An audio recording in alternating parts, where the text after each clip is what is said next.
लिंबाचे लोणचे कसे बनवायचे, हे लोणचे मी क्रश करून जॅम सारखं बनवणार आहे. या ठिकाणी लिंबाचे असे छान काप करून घेतलेले आहे.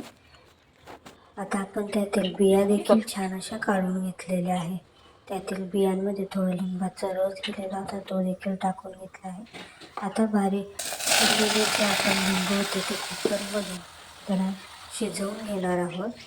3 ते 4 शिट्ट्या करून घेणार आहोत. छान शिट्ट्या झाल्यानंतर आता आपण पाहू शकतो आपले लिंबाचे साल हे छान पद्धतीने शिजलेले आहे. आता मिक्सरमधून सर्व लिंबाचे फोडी या बारीक वाटून घेणार आहोत.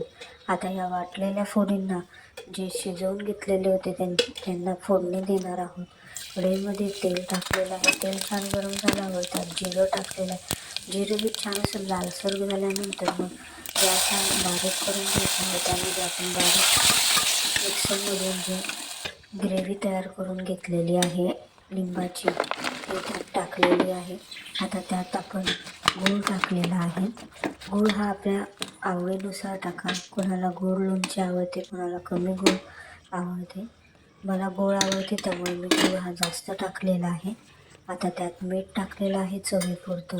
व त्यात चवीपुरतं थोडंसं 1 चमचा लाल तिखट देखील टाकलेलं आहे.